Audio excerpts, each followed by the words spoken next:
let's work through a few examples out of 8.3b. So let's look at 64 cosine 50 degrees plus I sine 50 degrees divided by 8 cosine 20 degrees plus I sine 20 degrees. So when we did multiplying, if we multiplied two complex numbers, we multiplied the radii and we added the angles. If we're dividing, we do the opposite. We divide the radii and we subtract the angles. So this radius is 64, this radius is 8, so 64 divided by 8, and then cosine of 50 degrees minus 20 degrees.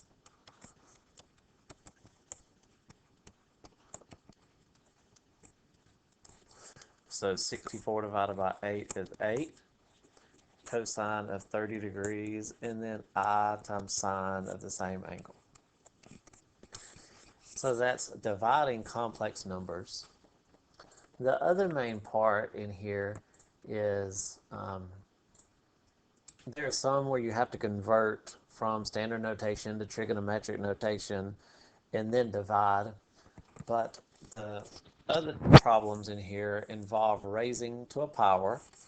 So if we have 3 cosine 20 degrees plus I sine 20 degrees, and we want to raise that to the 4th power, then we essentially have this complex number times itself 4 times. So when we multiply complex numbers, we multiply the radii together.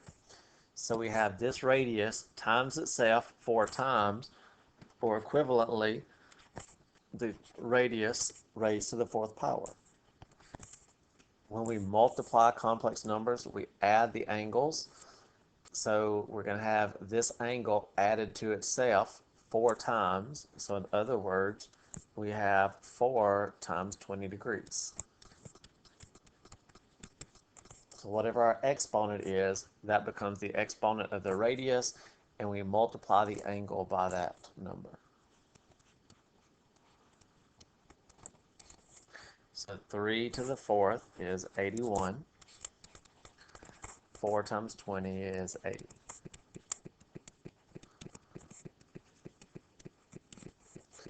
So that's raising it to a power that's a whole number. Now, in opposition to raising it to a power, we could also take the root. They're kind of opposites, just like multiplying and dividing are opposites. Raising something to the 4th power and taking the 4th root of something are kind of the same type of deal. So let's suppose we have the square root of 16 cosine 60 degrees plus I sine 60 degrees. And I said the square root, let's actually do the 4th root. So the theorem that we use to do this says anytime we have a complex number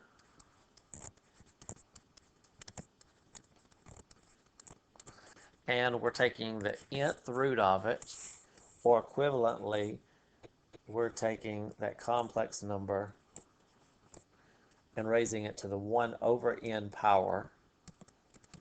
Remember, when we convert from root notation to exponential notation, whatever the base is being raised to, that's the numerator of the exponent. The root we're taking, that's the denominator of the exponent.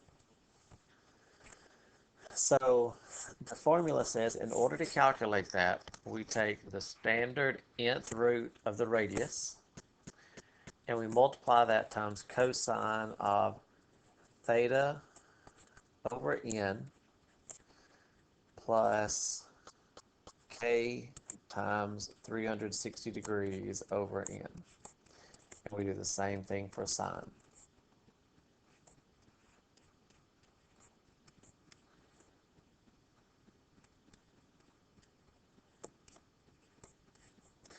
And k is 0, 1, 2, up to whatever however many we're going to have. So if we're taking a fourth root, we're going to have 4 solutions. So in order to get 4 solutions, we need 4 values of k. So k would start at 0, and it would be 0, 1, 2, and 3. That's 4 of those. This is always 1 less than that number since we start at 0. So for this particular problem,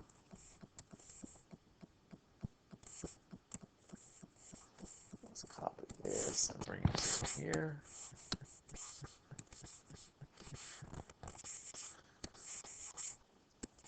Our solution is going to be the standard fourth root of 16, the real value, number valued fourth root, or we could call that the fourth root of 16 like that, times cosine of 60 degrees divided by 4 n plus k times 360 degrees divided by 4, and then I sine of the same.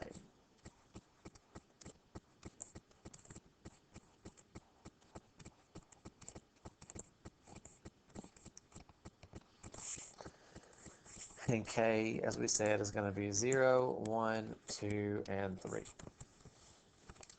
So 60 divided by 4 is 15 degrees.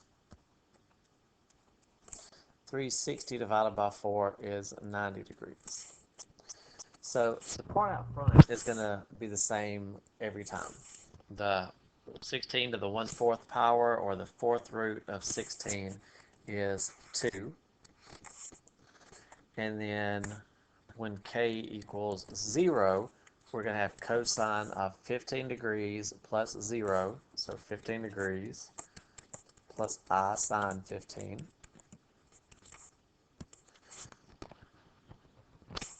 When k equals 1,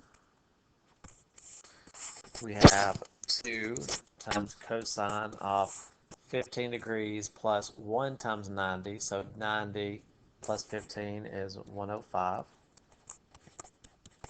I sine of the same.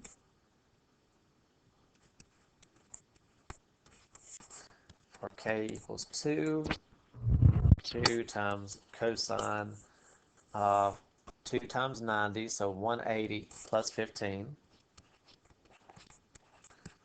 plus I sine 195.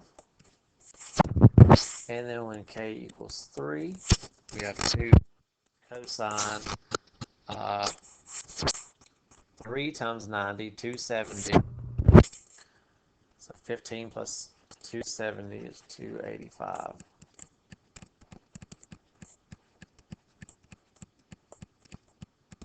So those are our 4 solutions. 1, 2,